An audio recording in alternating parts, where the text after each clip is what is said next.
Hey, so in this video, I'm going to give you 4 tips for how to offer or how to sell your services if you're a musician, if you're some kind of independent creative. 4 tips to overcome your fear of rejection. And this is in response to a question from a member of my private Facebook group. It's called the Music Biz Mastermind. And if you have questions about the group, if you'd like more info, just put a comment underneath down here that says info, and I'll get with you offline and I'll give you more info about it. Or you can PM me. So the member's question, here's the question. I want to make sure I state it in her words. And by the way, she is a multi-instrumentalist. She's a teacher and a performer. She does jazz as well as classical music, and she's pursuing her doctorate right now. But she's starting to prepare for her, her own business, so that when she's done with her doctorate, she can do more things on the teaching side and the performance side. She's got lots of ideas. So she just recently joined the group, and I already gave her a few answers to her initial questions about the different hustles that she wanted to get going with, teaching, with playing, with touring. And the next question that she had was like, how do I take action? How do I start actually offering, my services? How do I offer my touring project? How do I offer to work as a musician for other musicians, as a side person? And how do I offer my teaching services to potential students? So she's feeling stuck around that right now. She knows what she wants to do, but she feels like, well, I'll read the question. She said, how do you deal with indecisiveness or fear of reaching out to people? I've always been a perfectionist, and the thought of rejection can be really scary, not trying to make excuses. So that's quoting her. And this is such a great question. That's why I want to make a video on it, because we all feel this. It's one of the biggest pain points for anybody who works for themselves, is dealing with that basic fear of rejection. And like, how do I offer my services without feeling sleazy about it, right? Or just without worrying about getting rejected, or that people aren't going to like me for offering to work, So it's a big one. So that's why I'm taking my time here. So like I said, I'm going to give you 3 or 4 tips. First of all, here's the premise.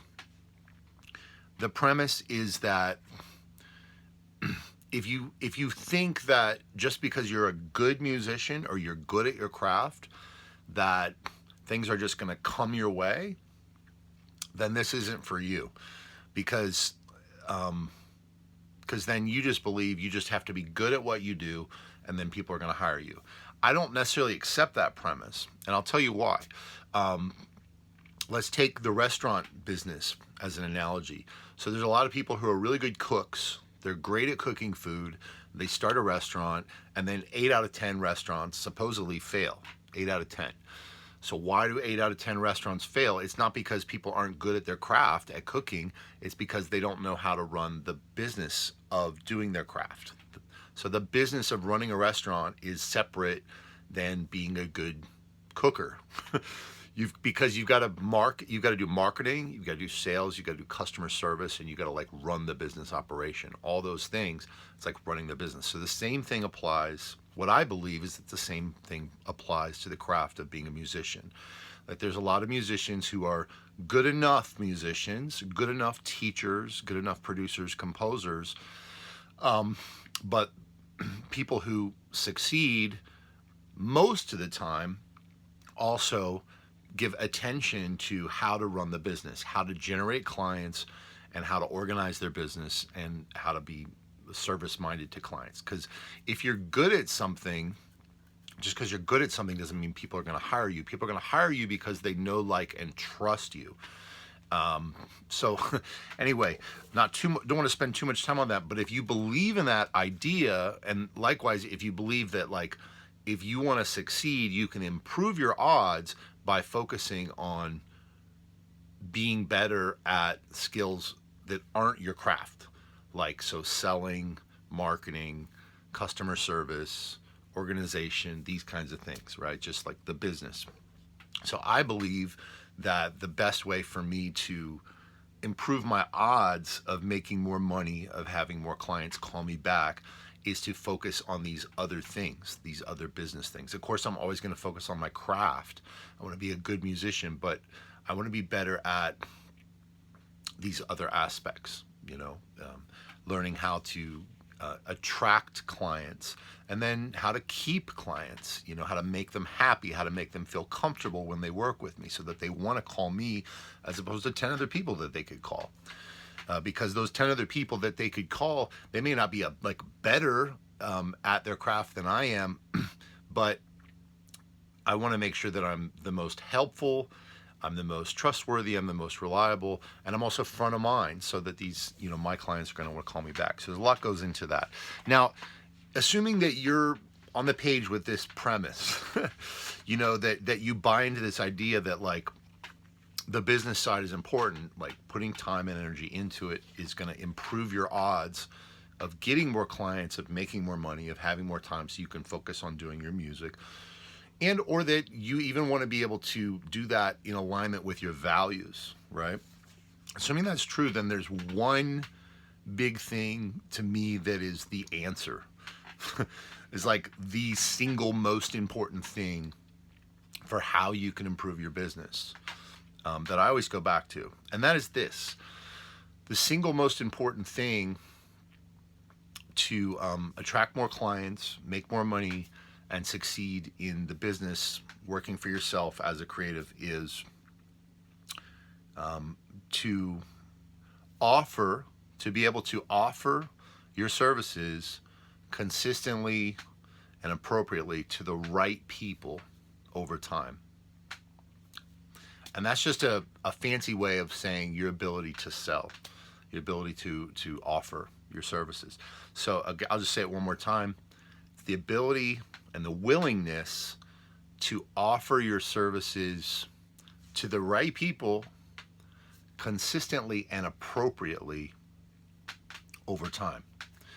And to me, that's like the thing that I always focus on. And that's part of why I'm sharing this video right now. Because basically I want to offer you the chance to get more information and consider whether you would want to take advantage of my service as a business coach. So basically offering you the chance to get information about my my private group. So here's the thing. When it comes to the ability to sell your services, the ability to offer your services, there's really two parts of it.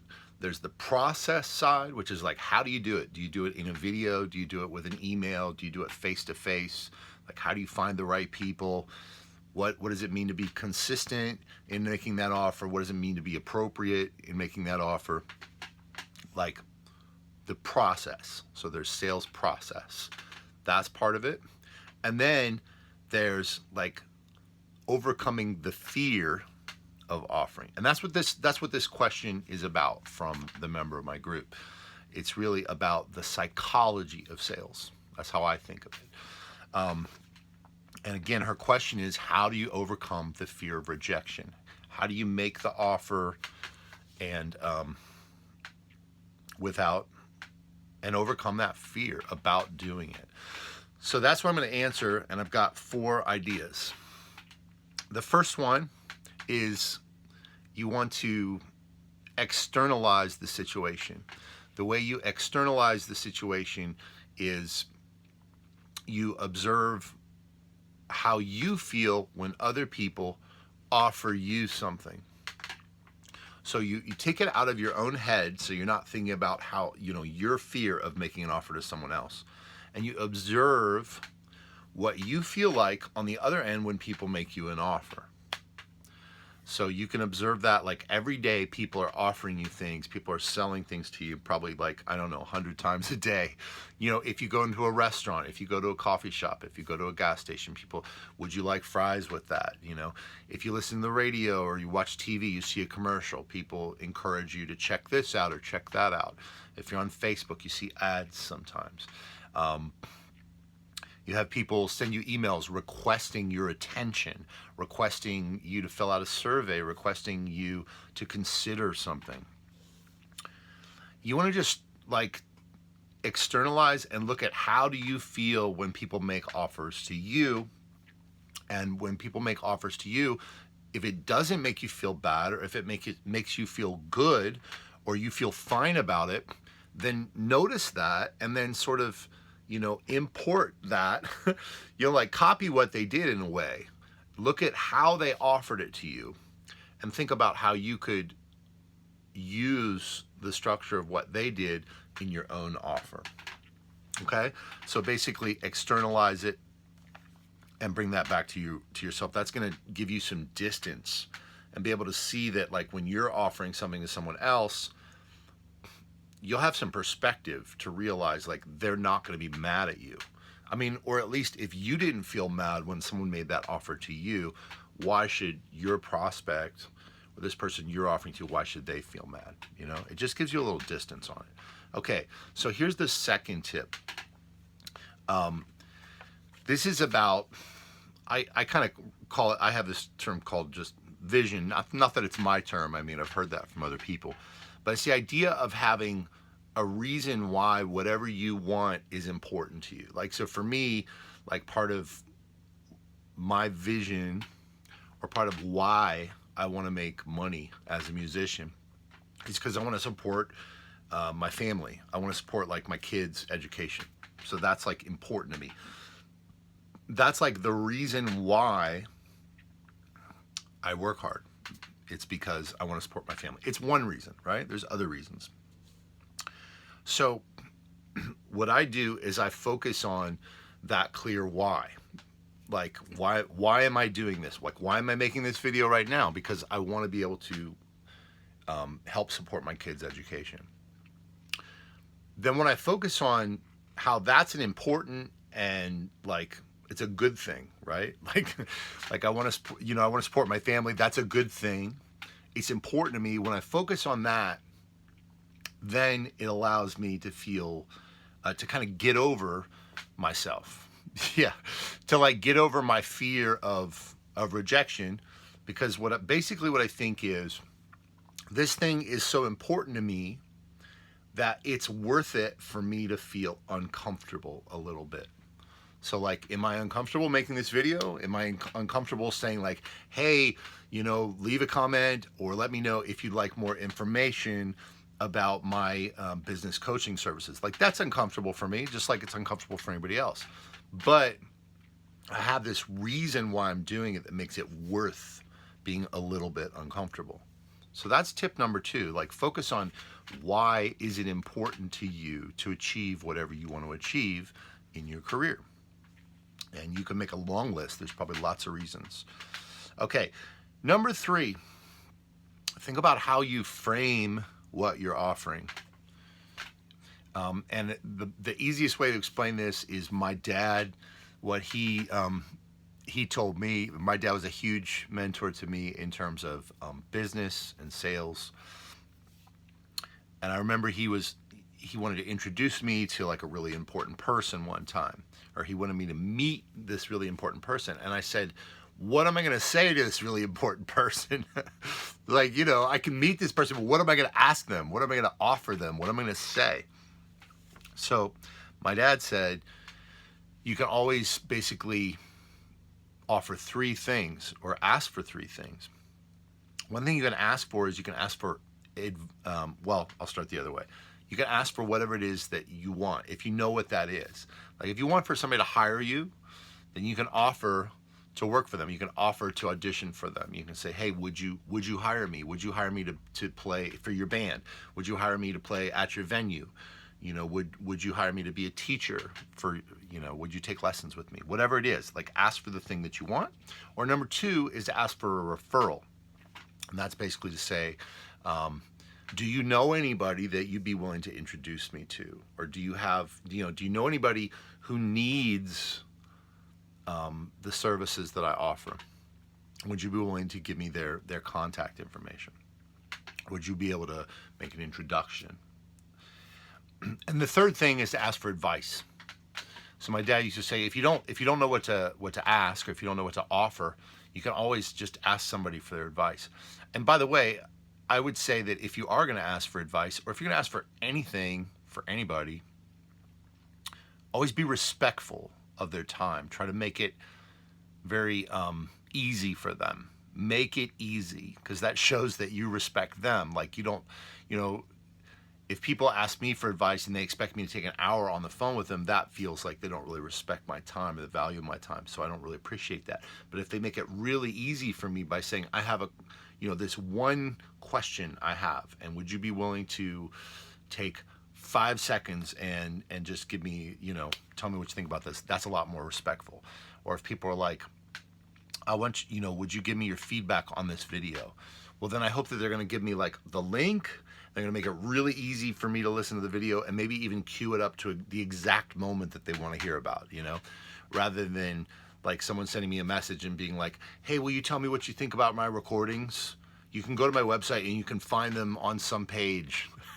I'm like, I don't have time to go to your website and find them on some page. And how many recordings do you want me to listen to, right? So it's just an example.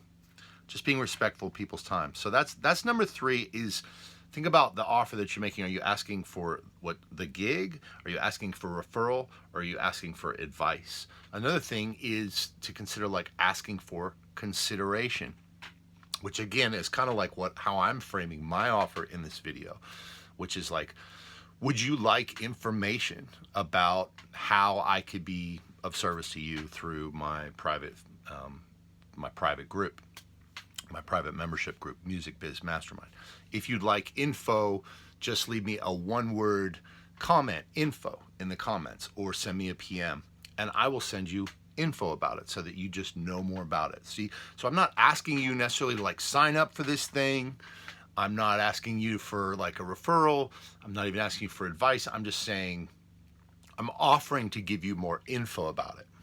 That's a very specific framed offer.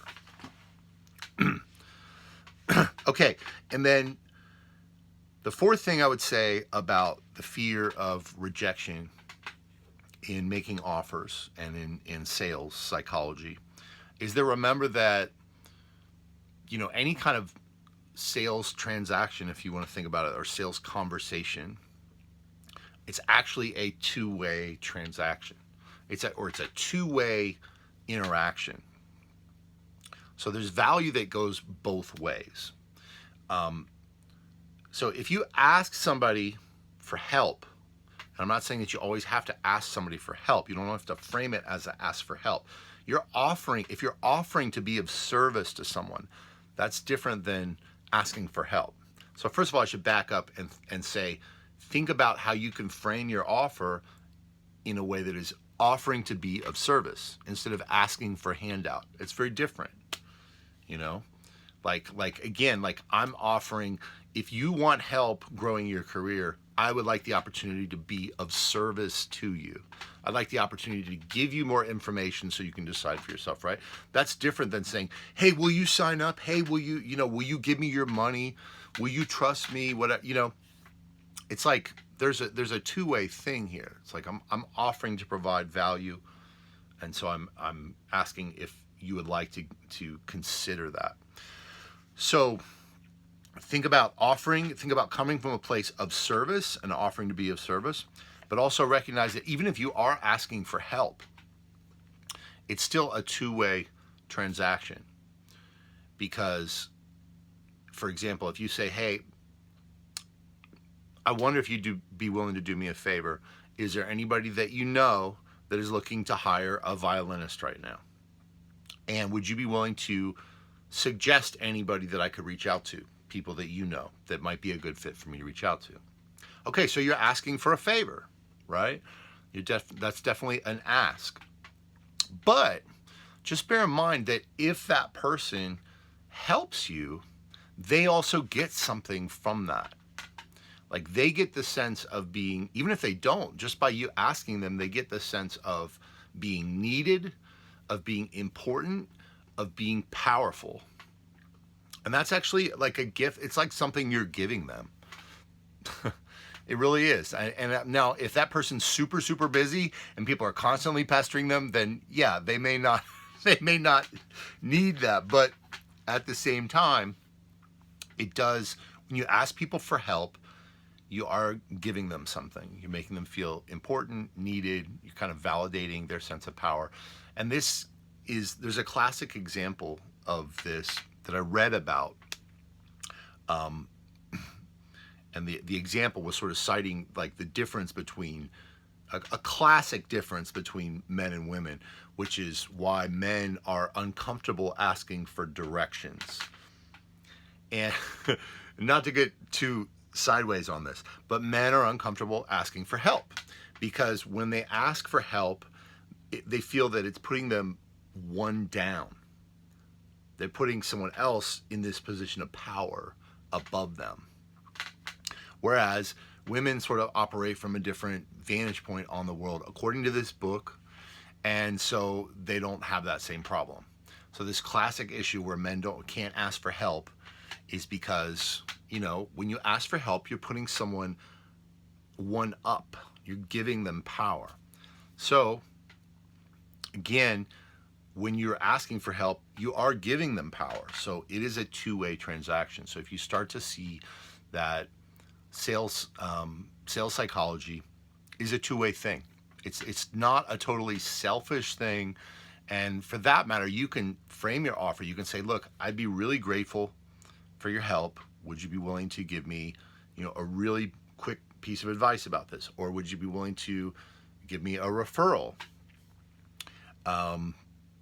Or would you consider my application to play at your festival?